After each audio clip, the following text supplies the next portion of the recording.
You're listening to ArTEEtude, a podcast with artists created and produced by Detlef Schlich, a visual artist and ritual designer, living and loving in West Cork, and best known for his essay about the cause and effect of shamanism, art and digital culture.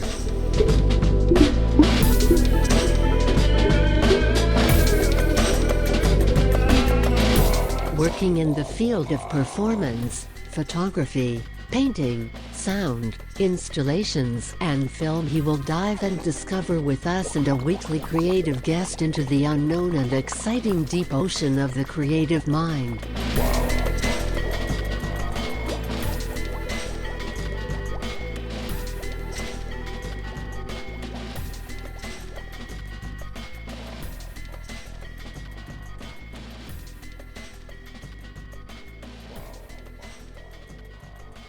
This is Detlef Schlich, and today we dive into the unexpected and deep ocean of the creative mind together with Kenton Muschenheim.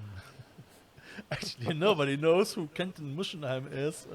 It is actually our dear I would say it's Kenny Dread. It's our dear Kenny Dread. Kenny, thank you very much to having you in my show. Hi. Hey, this is part 2. I enjoy it. It was great. I mean, I loved part 1. It's really. I mean, we had a chat about Kenny's youth in Washington, and as well about making music listening to music in the 70s, 80s. Kenny is musician.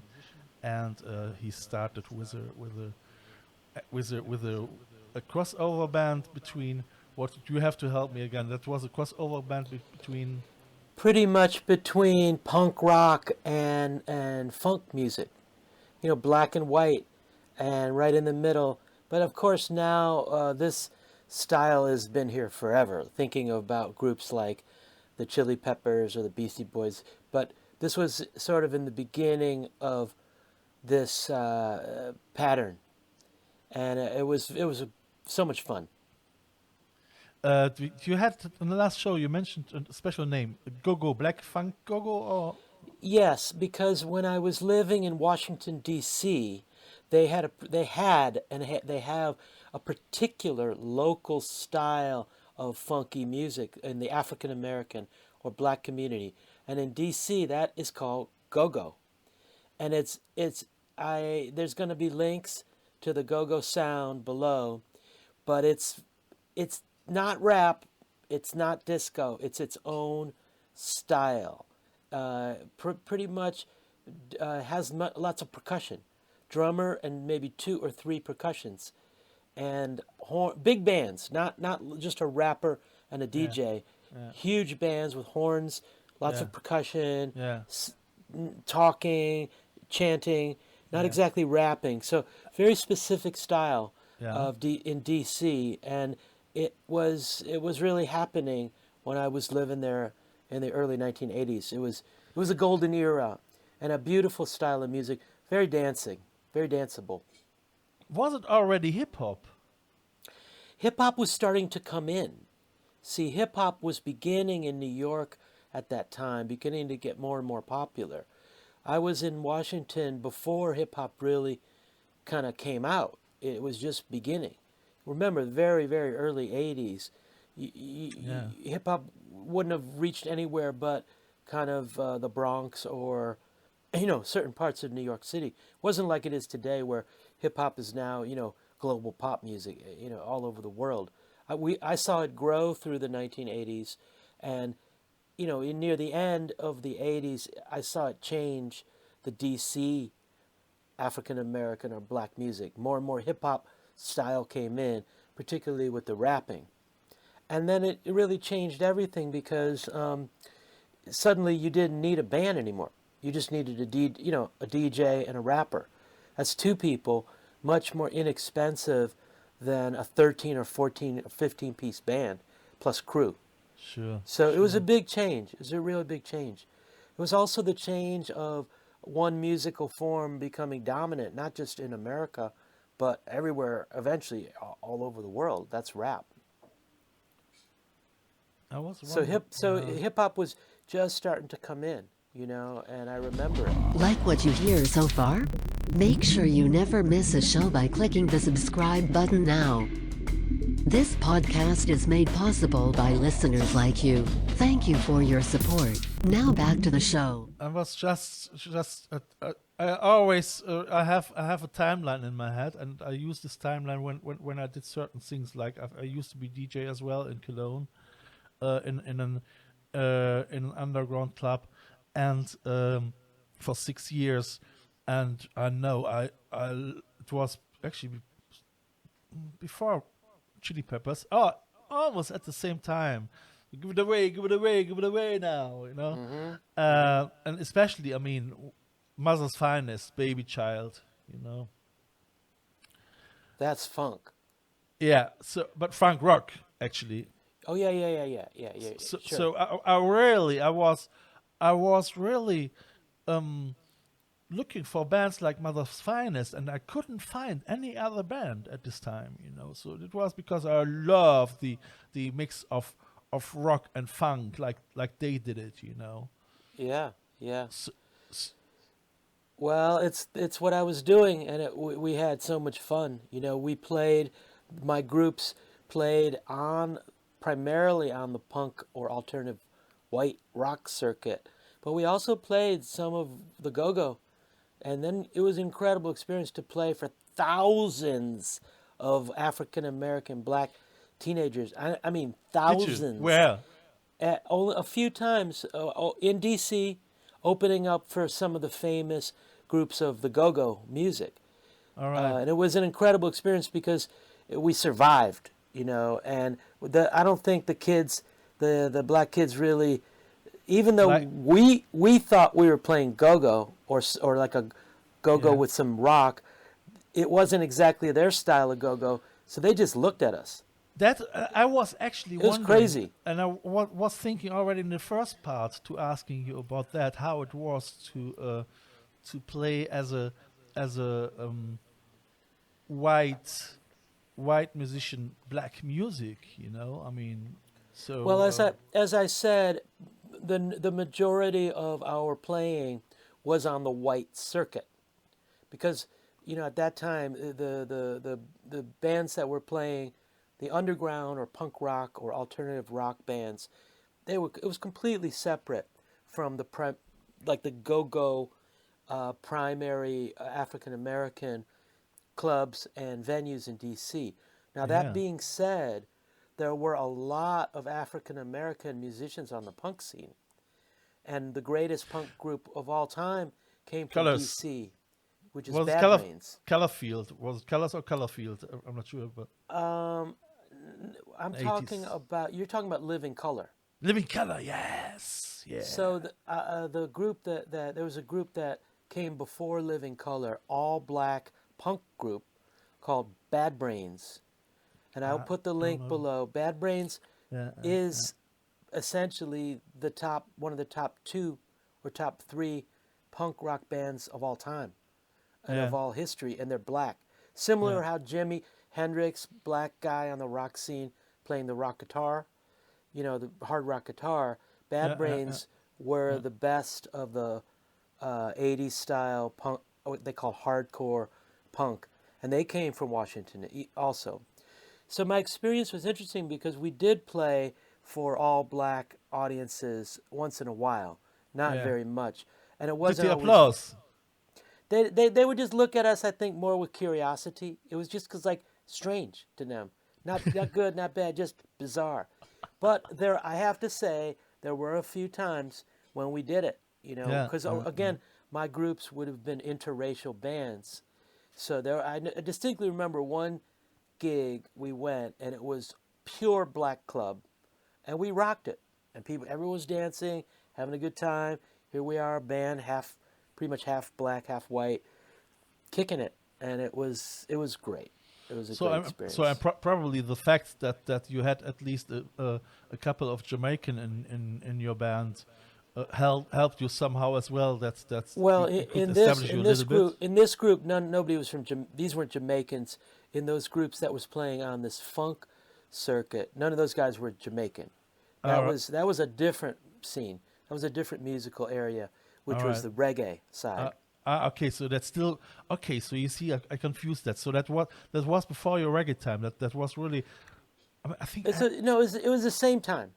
All like as I said in our first interview, these three types of music came at me all at the same time. Yeah. Punk rock, which they called hardcore punk Yeah. in America, Yeah. the go-go funk in Washington, and also reggae because there were a lot of dreadlock Rastafari Rastamen in Washington. So Yeah. I was this was all coming at me at the same time. Yeah. And there were groups that so some of the groups were spinning together the rock and the funk, which is what you were interested in, but other groups were spinning together the rock, the rock and the reggae, similar to groups like the Ruts in London and the Specials and stuff like that. So Yeah. there's a lot of mix up.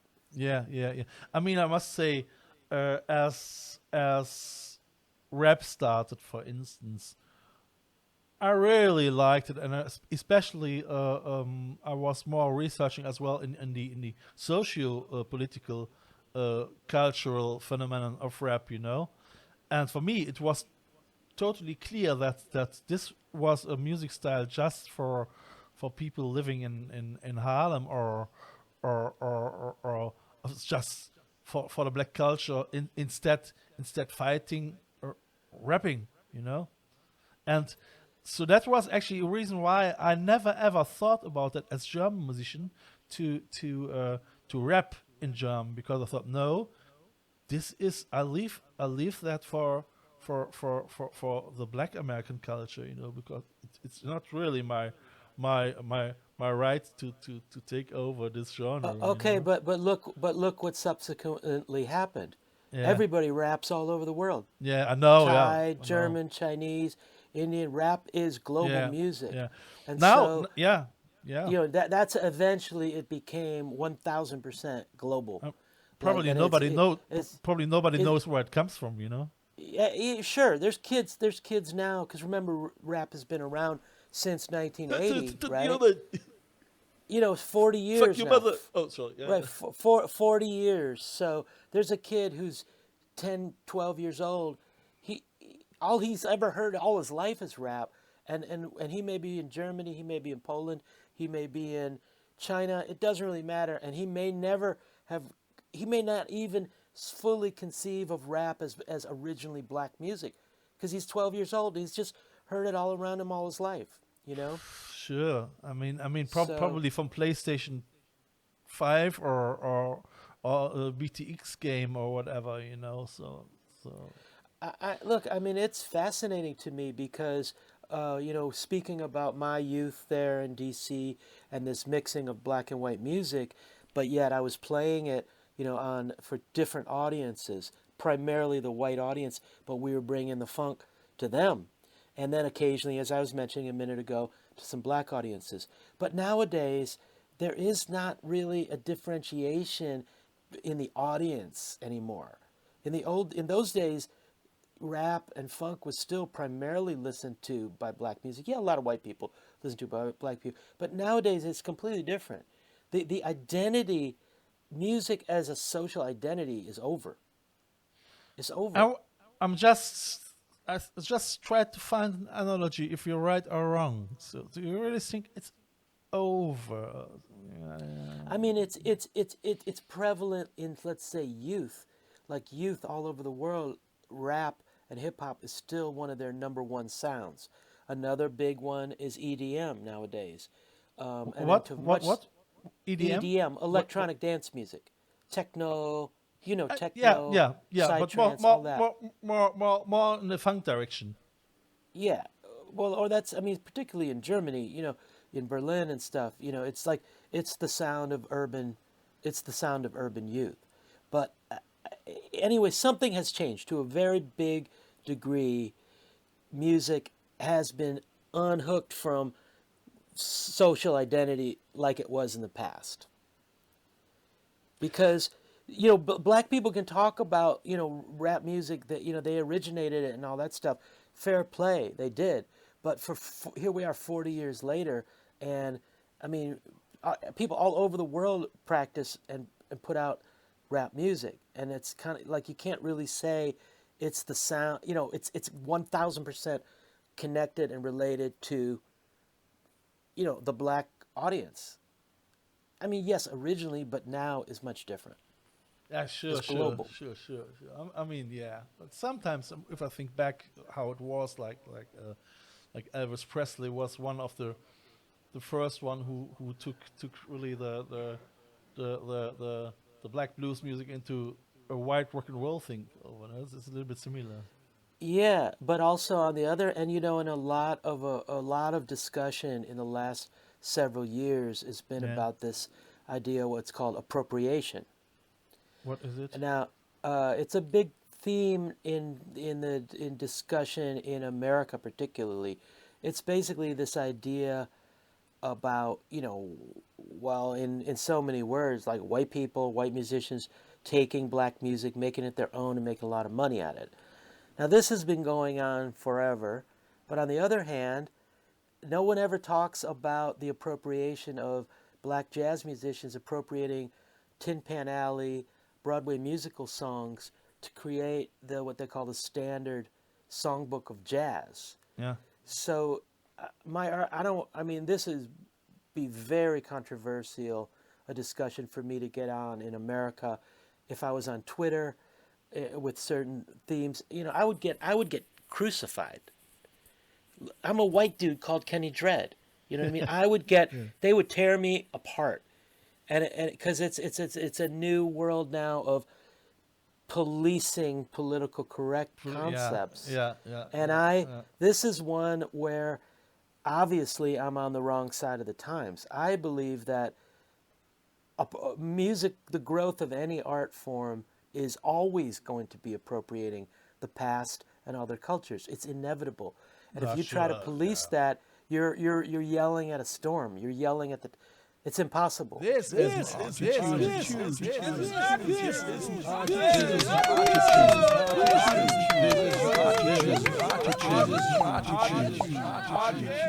And so it's so easy to talk about Elvis Presley taking certain, style of black singing or black moving. I mean, everyone. No, I know you're not criticizing, but I'm trying to say this general sway of criticism around what they call appropriation usually is talking about white musicians taking a black style and running with it and not honoring it or making a lot of money at it, or something they did was wrong to do it in the first place. Yeah. And all I can say is I know it's very unpopular opinion, but I'm like, fuck y'all. That's a stupid thing to think about. Because then the minute you think about that, then if there had been no white songwriters who wrote Tin Pan Alley and Broadway and movie musicals, there would have been no jazz. Sure. No. I mean, and I must say. So who appropriated who? I would say as well that art in general should be open for everyone, and it should be really inclusive. That everyone is entitled to get inspired by other music, So it was just in my case. I don't know what it was. I was quite young, and I was probably quite very politically correct, that I said no, I'm not gonna taking over the rap in order to use it for to integrate it in my German culture, But it's okay. I mean, like I say, I wouldn't criticize it. That's not really, So because I think that otherwise we start with censorship, and as soon as censorship starts, we lost democracy, Well, and that gets us on to sampling. You were talking about digital shamanism, and the whole problem now of sampling. Yeah. Where is sampling. You can't even sample anymore because it's too expensive to sample. I've heard that. But Yes. I believe sampling should be legal, or sampling should be um, just like just like you can't help but be influenced by music from other times and other cultures. Even though, I mean, let's face it, yes, there's a big difference between African American and urban white, hipster culture in America, but there's a lot of overlap too. They're still urban Americans, so other races, other cultures, other whatever. But the thing about sampling a groove or a beat or a bit of a recording you like, it now you can't do it hardly unless you're a billionaire, unless you're a super rock star is the only way you can pay the money to get a sample. Is this And law even new? get I mean, one was entitled as long as it didn't went longer than 3 or 4 notes or something like this. I remember hearing about that rule, but I don't ever remember it coming into practice. I do know that a German court ruled against Kraftwerk for two beats, Yeah, clack clack, clack clack. yeah. Some German rap group took literally clack clack. That's it. 2 beats, All two right, seconds from from a Kraftwerk. Kraftwerk song. It Yeah, was in the German courts for 10 years. And finally, the judge gave it to the kids against Kraftwerk.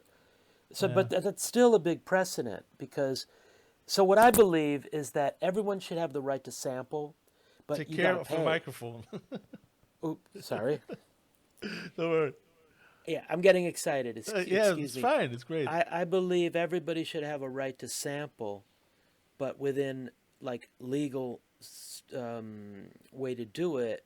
Yeah, Like you got to pay, but you can do it. yeah. Um, I think there must be something like stock sampling, isn't it? Big time. Yeah. There's stock sampling, that's huge. And then there's this other thing that they call replay. So what replay is you can hire a really great studio musicians and Yeah, engineers to just make it sound almost exactly like the sample you're sampling. Like they got all the old sure. mics, they got the old drum set. They're scientists at it. They'll get the old amp, the old guitar, the It's old mic, uh, and they'll make it almost identical. look. No one's ever going to know. They'll get the guy who can play it just like the original, and that's called replay. And it's still, you may pay $3,000, but it's Is still a it? lot cheaper than, Or if you really all want to right. do it, it's cheaper than getting the sample. I would say now. I mean, nowadays, if you take Ableton for instance, and you have already, you can get so many, get Splice for instance. If you need this or that, you're gonna go to Splice, and you almost get already every sample you want. I mean, it Yes, is. yes. It is, and unfortunately, it's not like, oh, I would like to sample this from this record. I mean, it is a different feeling, isn't it? Than getting a sample which is not really an organic sample, somehow, It is like drinking wine out of plastic bottles. Well, I mean, that's because the interesting thing about sampling from like a record that is out there is that you're also often, you're referring to it historically too. Sure. Or not every single time. Sometimes it sounds really good. Nobody even knows what the sample is. Nobody cares. But a lot of Yeah. times you're getting this funky meta reality where you can hear that it's the sample. You know the song it's sampling from, and that song's reverberating in your consciousness, and the new song is happening too. Like when Eminem sampled Dido. Yeah. It's like he put a little of the Dido song in, and then he rapped through the rest of it. So it's really like two songs together, like her song and his song were like all weaving together, I you know? remember that. Yeah. I mean, I was wondering actually. Yeah, right. Absolutely. I mean, it is amazing This is amazing. I mean, I could talk with you about the subject until tomorrow as well. We already are at the end of our second talk. Okay, well, Uh, we're gonna see you next time. yeah, so we are flying, always the same, you know. But it is 20 minutes is still the short attention span is already there, so that's great. Hey, I thank you for having you in this show. It's really a pleasure to talk with you about things like that, and I see you hopefully in the third part. Dear listeners, if you want to listen to the music from Kenny, you're more than welcome to look on the description. We will put everything in it, you know, and you can probably click then to videos as well and all that. And this show will be as well on YouTube, so you can see both of us as well live if you want. Hey, Kenny, have a lovely day. Take care. I'll see you next time. Bye bye. I'll see you soon. Bye. Bye. Bye bye. This is a listener-supported show. I feel honored if you subscribe this show.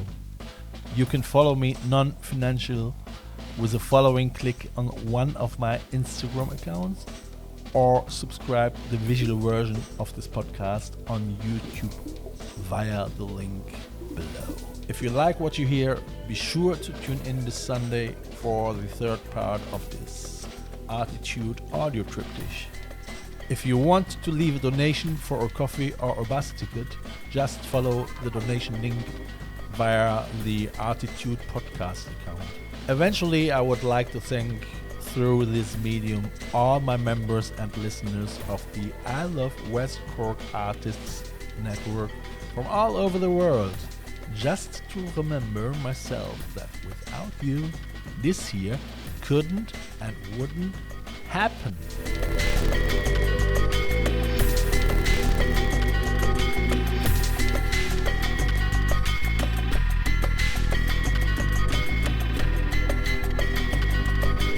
You have listened to ArTEEtude, West Cork's first art, fashion and design podcast.